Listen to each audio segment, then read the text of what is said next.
Hello everyone, this is G and I'm back with another video. I don't even know how many I've made today. It's been a crazy day, but I actually wanted to get to something that I've been meaning to cover for a while, and I want to thank Tristen of Nerdette's Newstand for the idea. It was actually in regards to one of her community posts. So I'm going to briefly cover some of my thoughts regarding some of the information I have found regarding this comic, DC's Truth and Justice comic involving Superman. So first things first, DC.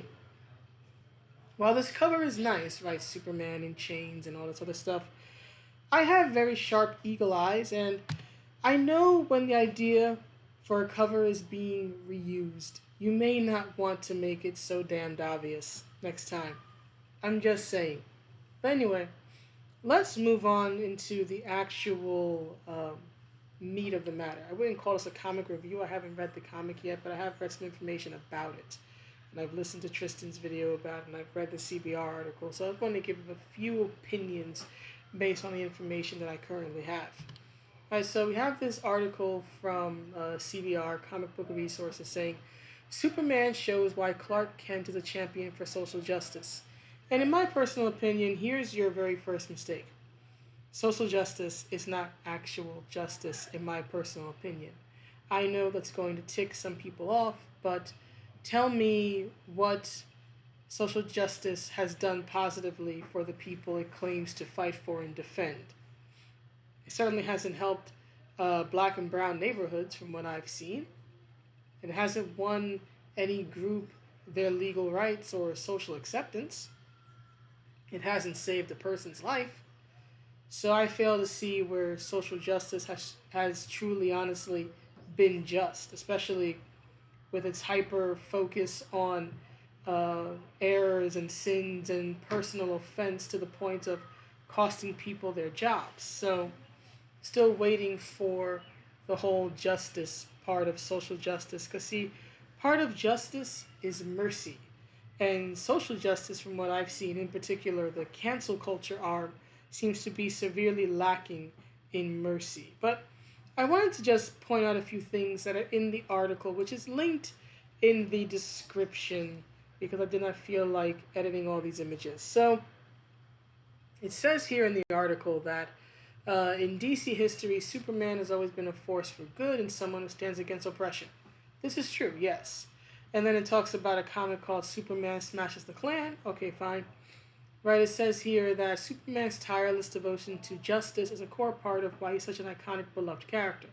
Okay, this is true. It's not just about fighting cosmic tyrants or other sinister villains, whether by himself or with the Justice League. It's about standing up for common folk and the voiceless. Agreed.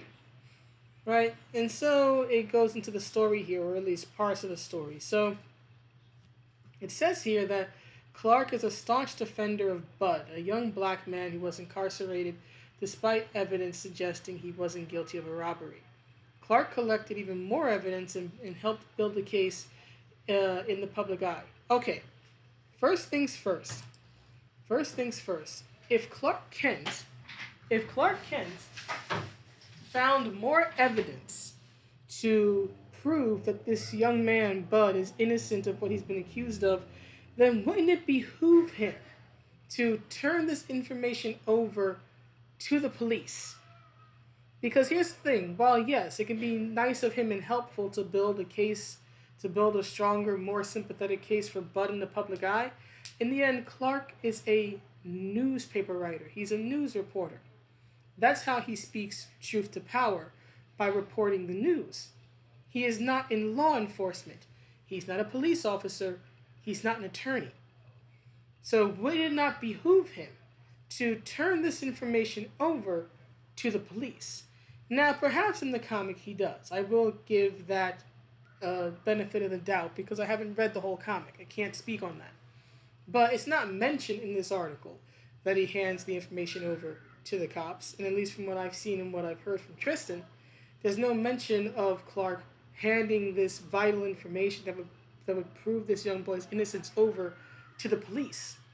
Unless there's some justifiable reason in the comic as to why Clark would not go to the Metropolis PD and tell them, hey, I have found this evidence. or he doesn't trust the cops, okay, go to Bruce Wayne, right? He certainly trusts and knows Bruce, right? So give Bruce the evidence, and then Bruce can, because he's filthy freaking rich, right? He can contact an attorney. He can get an attorney for Bud, who's much better than a legal aid lawyer. No offense to legal aid lawyers, right? But he can provide a better quality defense, right? Hire an actual defense team for Bud instead of just Clark trying to build a case for him in the public eye. So I don't understand why, at least from what I can tell, Clark hasn't either gone to the police or gone to Bruce for help. Right? Then it says that a group of apparent white supremacists, because of course they are white supremacists, because there's no other sorts of crime in the world, right? It's only white supremacy, right? Are using teleporting tech to kidnap people like Bud and make it look like they escaped custody. Okay, but why though? Why would the supposed white supremacists go through the trouble of releasing the boy? In the fact that he's been arrested and that apparently everyone thinks he's guilty, or at least most people think he's guilty, wouldn't that be enough for them? Why would they go out of their way to teleport him out of the courthouse or the jail cell or whatever? That that makes no sense to me, right? It says that, and here's the thing: even if he did escape in some fashion, guess what? All that does is just make the cops look bad. It just makes the police look inept when a criminal escapes. This happens on occasion in real life. Right? A criminal will jump out a window, throw themselves out of a window. A cop will like leave a room or whatever to give the person their privacy. Maybe they're in the bathroom or whatever. And the moment the cops are gone, the criminal finds a way to break the window. And guess what? They are out the door, right? All it does is just make the cops look bad, right? So again, how would this benefit the white supremacists to make the police look bad? I don't understand this line of reasoning, right? But then it says that despite their underhanded tactics, Clark's unseen opponents seem to be winning the battle of public perception. Given how reactive today's world is, I highly doubt that. I would imagine that a good chunk of media would be in support of this young man, especially if Clark Kent, who I would imagine at this point is a well-known and respected news reporter, right?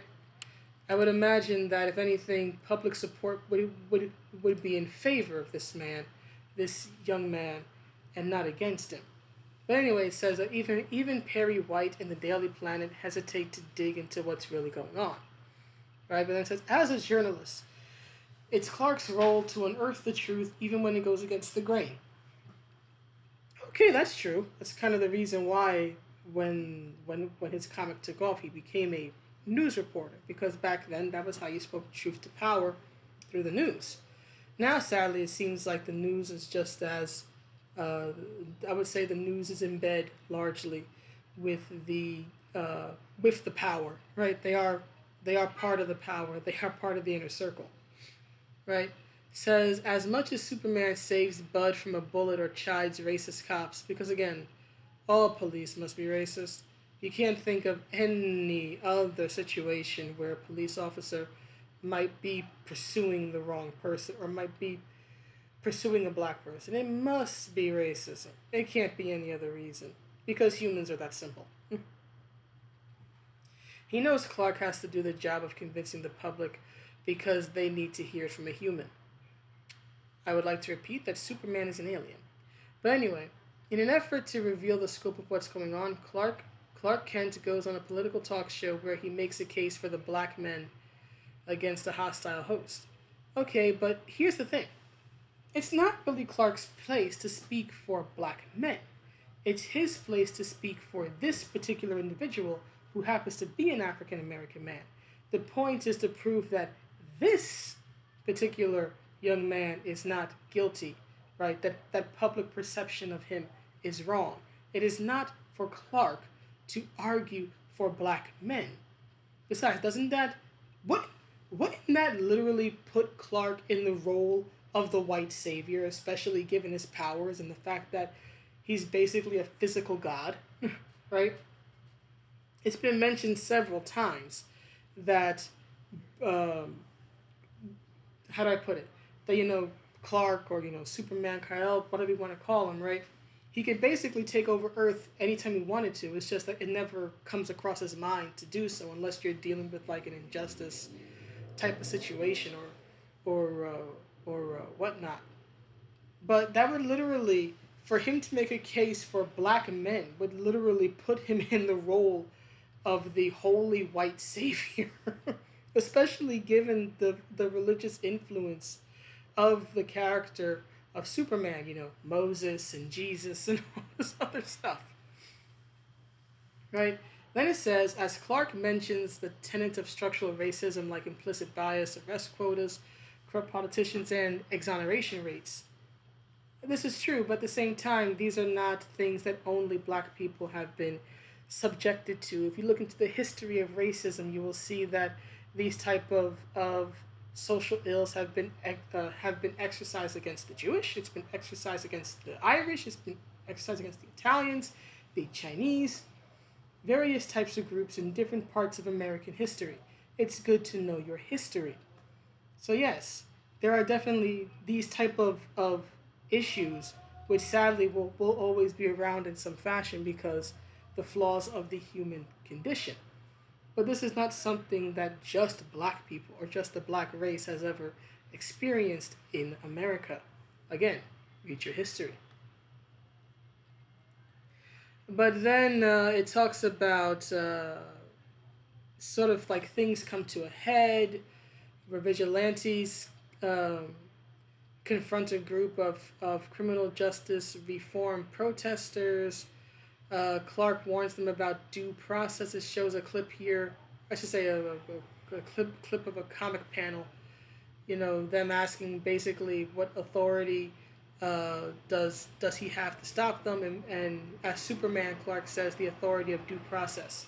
Here's the thing, Clark. You are not a member of law enforcement, so yeah, they actually have the right to question why the hell you're there. You are not a member of law enforcement. Due process or not, that is something that the legal system, which you are not a part of, guarantees, right? Again, you ain't a cop, so they actually have a right to actually question why you are trying to stop them, right? But then Kal warns them about due process and how they're tainting the idea of vigilantism. I would like to point out that Clark Kent's, or at least one of his best friends, is Bruce Wayne. The ridiculously rich white vigilante, also known as Batman. Continuing, but they've got kryptonite cuffs ready to slap on him because he's going to willingly let them put these handcuffs on him. Sure he is. Right, and then it says that the issue ends with Kyle weakened against these faceless foot soldiers, but their message is clear that despite all the good he's done for the world, Superman's an alien who's trying to stop them from carrying out their perverse mission. But the question is their mission honestly perverse? You haven't really proven that. If anything, it's Clark who looks like the well intentioned but ultimately bad guy. Because again, he doesn't want to go through the legal system, it seems, when this is a case where he probably should. I know that comics, have often featured vigilantes as heroes, but this would really be a good time if you're looking to legally exonerate this young man, Bud, to maybe go through the system, right? At least partially, some of the way, right? Outsiders like him are a part of their narrow vision of the world, except there's nothing that's provided in this article that shows that these vigilantes are opposing Clark, or Superman, I should say, because he's a literal or figurative alien. They're opposing him because guess what? He doesn't have legal right to actually really stop them, right? Even says here, since the police can't hold criminals in the prisons where they belong, we've been tasked with keeping this area free of fugitives. So it sounds closer to maybe say a citizen's arrest, right? And then they talk about protecting known felons from the American justice system, but we've got a job to do. So again, according to the dialogue shown here, it's not about race. These vigilantes' motivation is not race. They view this young man as a felon, right? They're not saying, oh, he's black, so he must be a felon. He literally just explained earlier that public perception is against him and people think he's guilty. So from what I can tell, they're chasing down someone they sincerely believe is guilty. And they're trying to bring him to justice. Right? So that's what they're trying to do, and Superman is trying to stop them. Right? So again, where is this, racism and alien, he's an alien, therefore he isn't like us, right? Motivation that's supposed to be here, because with all due respect, I don't think CBR made all that good an argument for it. So there's that. Then there's this, and this is the image that actually got me to make this video, so thank you, Tristen of Nerdette's Newstand. Right, so as you see here, it says Snyder cucks Superman. Oi. And DC's newest makes him a BLM activist, video coming tomorrow. Right, and then I wanted to zoom in on the particular, I guess you could say, image I wanted to focus on. Now, I apologize for the blurriness, but this actually might benefit me given how YouTube's been acting. But I'll read it to you. So it says here, right, there's this blonde guy who's talking to Clark, and he says, one second.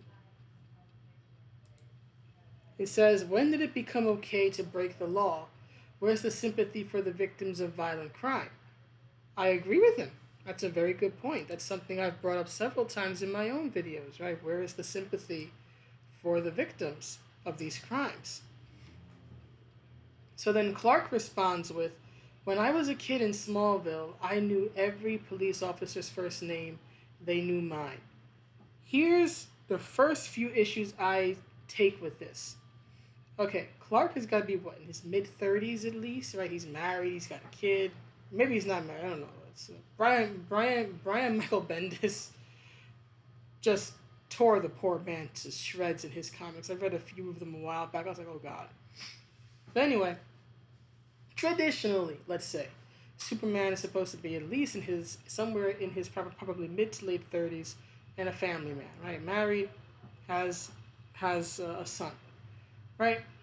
So his viewpoint, his life experience is going to be completely different than a young man who's, what, a teenager, a young adult, who's grown up in the city. It's an entirely different thing. He says, when I was a kid in Smallville. Exactly. Smallville, Clark. You literally grew up in a place called Smallville in Kansas. You are a farmer's son. It is not the same, right, as growing up as a youth in a poor part of town, in a poor neighborhood in the city. Right? This would be like if you had Captain America going, well, you know what? I grew up in Brooklyn. I'm a Brooklyn boy. Yeah, a Brooklyn boy from the 1940s. A Brooklyn boy from the 1940s and a modern day Brooklyn boy are two entirely different things. There's a generation gap, there's an age gap, there's an everything gap. Right?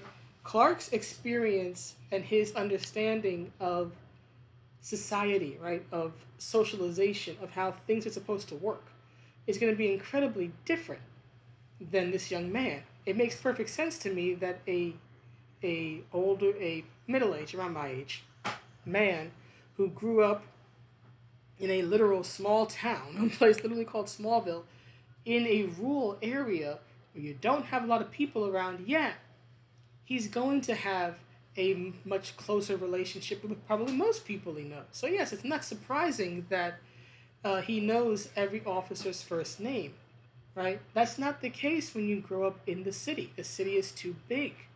You can't learn everybody's name, right? You might recognize people, you might give them a head nod, but you're not going to know their names unless they become particularly close to you. So here's the first error in his argument right here, thinking that his experience is somehow the same as this young boy's. It's not. And then he says, there were times when I should have been, arrested for silly teen stuff. First of all, this is Clark Kent. This is the guy literally with the nickname of the Big Blue Boy Scout. So what in the world did he do during his teenage years where he should have been arrested? Where? I could kind of see that more for Bruce Wayne, right? Bruce saying, "Look, I did some crazy things in my youth," and then you could argue, well, yeah, he probably used his money to get out of it, right? But Clark Kent, right? The man who represents truth, justice, and the American way, the man who is goodness incarnate, outside of what? Flying? When he was a teenager? Flying in the sky? What in the world could he have done? Would he have done that could have got him arrested? Because even silly teen stuff, when you're a teenager, that would be stuff like maybe getting into a fight, maybe drinking, maybe for some people, right, it can be robbing a store or something, right? When you get in trouble, even as a teenager, it's usually for relatively serious things. Like, for example, teenagers can be and have been tried for murder. It can be serious stuff. So I would like to know what silly teen stuff he did. Because silly teen stuff is still kind of serious. Hence why you could be arrested for it. And then here's the part that like really got under my skin. The next bubble says, I believe, I love that song. But it says, I believe if I had been black or Latino, you're a literal alien, Clark. You're not from Earth. These designations mean nothing to you. But anyway, I believe that if I had been black or Latino, I would have a criminal record, and that would have radically altered the course of my life. Okay, I believe the writer of this is Brandon Brandon Easton. Mr. Easton, last I checked, being a brown woman who grew up in the ghetto in New York City, in the ghetto, you have to commit crimes to get a criminal record. You're not born with one. It may feel like it at times, especially if you grew up a very hard life in a very dangerous neighborhood. You can feel like you were born with a record. Maybe because your parents were criminals or not doing right, or maybe you fell into the wrong scene, right, the wrong friends. So it can feel that way, but you have to commit crimes to get a criminal record. Okay? What frustrates me about this, especially speaking as someone who grew up in those very same or similar circumstances and did not get a criminal record. I don't have a criminal record. I don't even have silly teen stuff. I've been in a few scraps in life, but nothing so bad as to get me arrested at any point in my life, right? Because guess what? I saw and realized very early that I did not want to follow in the footsteps of those around me who were going to prison. Because yes, I have grown up and I've grown up around people who talk about prison stints the way most people talk about the weather. I've lost family members. One of my uncles, long before I was born, but one of my uncles ended up shot to death over a damned card game. He never got to live to see his daughter grow up. Interestingly enough, that daughter ended up becoming a police officer. So I don't think he can hear me, but Uncle Stanley, Rhonda's okay. She did just fine for herself. But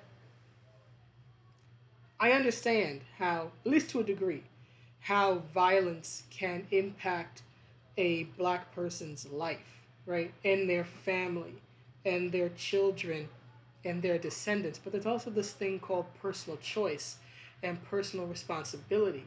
It is not easy, but you can make choices in life so that you don't become a statistic. That's what I did. For example, a lot of people, especially in my extended family, didn't go to college. I went to college, right? A lot of people in my family did run around with the gangs and criminals and whatnot. Guess what? I didn't do those things. I hung out with the nerds. All we wanted to do was just talk wrestling and video games, right? We weren't looking to um, commit crimes, right? Right. The biggest crime any of us ever did was like, did you like download that thing from Napster? Right, that type of silliness. That's about the most I guess criminal activity we ever like got up to, or like copying each other's test papers, stuff like that. But outside of that, yeah, we weren't criminals. We weren't into criminal mischief. That was not our scene, right? For example, and I've said this in another video, I didn't want to be pregnant as a teenager. I watched Maury Povich and said I will never end up on that show. So what did I do? When it came to love and sex and romance and all that other stuff, I avoided boys like the plague, and I never quite stopped. But anyway, I didn't want that in my life. Now I've ended up being a caretaker to a sick adult. I wasn't anticipating that, but when it came to children, yeah, I didn't want that for myself. So I made choices to avoid that outcome. Right? So being black or Latino does not have to be this indicator that you will be a criminal or have a record. Right? Can it be tougher because oftentimes, not all the time, but oftentimes you may be born into less than ideal circumstances? Yes. But again, there is this thing called personal choice and personal responsibility, which I very, very rarely see ever spoken about when these type of issues come up in the modern space. Because this makes it seem like you are that if you're black or Latino, that you are literally born with a criminal record, right? That when you're born, you get cleaned up and you're given to your parents. Sadly, oftentimes, especially if we're talking about inner city youth, it's just going to be your mother. Dad probably isn't going to be around, right? That it's okay. You get your birth certificate, and then your mother's given like, okay, in 20 years, your child's going to commit robbery. They're going to commit, assault and battery. They're going to mug a guy one time, right? And this is your future. That's not how this works, or rather, doesn't have to be how this works. You don't have to be bound by what your family did, or what the general associations of your particular ethnic group are. You don't have to be a criminal or be born a criminal just because you are black or Latino. That is an insult to all of the blacks and Latinos and other types of people who have overcome their circumstances and have become something better than where they started. So thanks for insulting people, Chief. Here's the thing. The realities of growing up in the hood and the realities of policing and the realities of excessive force and police brutality are very, very complex, with valid issues coming from both sides of it, right? And with a lot of mistakes coming from both sides of it. Okay, it is not something that can just be easily spoken about in a video or written about in a comic book. It is a much more nuanced, complex thing. Has there been injustice with the police? Yes, I have spoken about that in my other videos. If you check out my videos from June of last year, you will see that. I have mentioned that. I'd be the first person to tell you, don't talk to the cops. Don't talk to them at all. Get a lawyer, right? Keep, it's a vow of silence, right? It's the omerta. It's the vow of silence, the code of silence. Say nothing until you get an attorney. And make sure it's an actual attorney and not just a person in a suit, right? But these things on both sides of the issue are nowhere near as simplistic as this comic or how modern media wants to depict these things, and that, as a apolitical centrist, is what frustrates me. You cannot have a conversation when the other person's closing their ears. I covered that in an earlier video today. You cannot have a conversation if the other person is not willing to talk and hear you out. How do you expect to even address this problem if this is the narrative that you're going to go with? That you're cursed and you're damned from the moment you are born, if you're born brown. I do not submit to or believe in that narrative. I literally told myself as a little girl, growing up in the ghetto in a single parent household, I was born with one foot in the grave, so I'm going to pull that foot out and make sure I don't die. Right? I determined to be more than what my circumstances said I could be. And in some ways I have achieved that, and in some other ways I haven't. Hey, I went to college. One of the first of my generation, I'll say.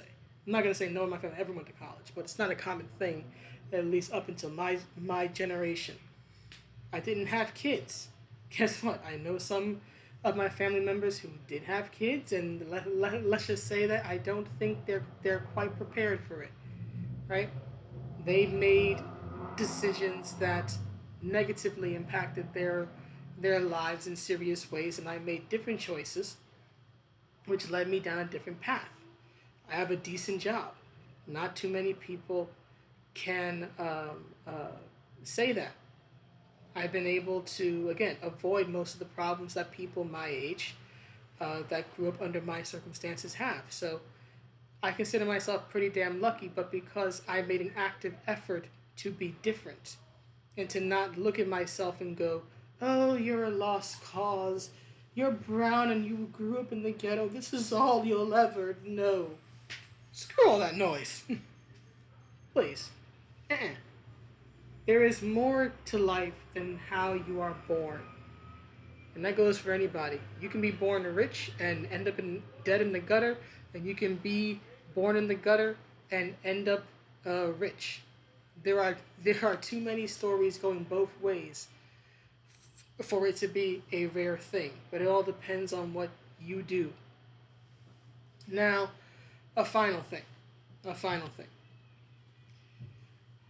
I'm not going to be one of those people who's like, oh, comics should never touch upon social or political issues. Comics have touched upon social and political issues for probably since ever, right? Especially since many comics like Superman became popular during the 1940s because of the war, right? But here's the thing. And I made a video, and it's in the description. I made a video, I think, around this time last year about how comics and politics and their sort of history. The thing about comics is that, at least in my opinion, from the comics I've read in life, whenever they touch upon social issues, it's either going to be excuse me, it's either going to be a sink or swim situation, pass or fail. It's not going to be in the middle. They're either going to do it really good, or they're either going to do it really bad, right? And I've read some of the bad ones, like, you know, the one where Lois Lane is like black for a day or something, or was it Wonder Woman? It's one of those. They're like black for a day. That was weird. But I got the impression, reading those stories, or at least some of them, that even if it was a fail, that they were at least trying to put out a positive message, even if they didn't stick the landing. But these days, it seems like most modern writers of comics don't actually believe in truth and justice. And they don't actually want heroes who represent such things. And how do you write a hero like Superman? How do you write any hero if you don't understand the core tenets of heroism, like mercy and sacrifice and discipline and truth and justice? Right? There's a reason why characters like Superman and Captain America, right, resonate with people, even though, or rather, I should say, can resonate with people who are not American, right? Because the qualities that they embody and they represent. go beyond just American values, right? They speak to the core of the best of the human condition. And you don't need to be an American to have love for these characters. But I think you do need a certain belief in goodness in the world to still believe in these characters. And I'm not quite sure many modern writers today have that belief. And I think what happens is that whether they realize it or not, they create incredibly mean spirited stories like this. Now, look, again, there's nothing wrong with Clark wanting to help this young man out, especially if he really is innocent. Again, I don't think, first of all, I think that characters like Superman and Captain America and whatnot, superheroes in general, are supposed to sort of be above, the social issues of our day. They're supposed to be the ones who point out to us just how silly all the things that we fight about are. But I don't think it's out of character for Clark to want to help someone in need. That's certainly in character. I just don't agree with A, the message of this comic, or B, the way he goes about it. Again, it would probably do him a lot better to just contact Bruce, get the boy a really expensive lawyer, and give the supposed evidence or proof to the attorney. To the attorney representing this boy. If he doesn't trust the cops for a reason, give it to the high-priced attorney that will be watched over by Bruce frickin' Wayne, and go through it that way instead of trying to go about it like this, because it's not going to help this boy. It's just going to put him in more danger. Again, there's a certain, in my opinion, from what I've seen of this spitefulness to this, that I just can't get behind. But anyway, that's the video. Please let me know what you think, and I will see you all in the next one. Have a good day or night wherever you are. Bye.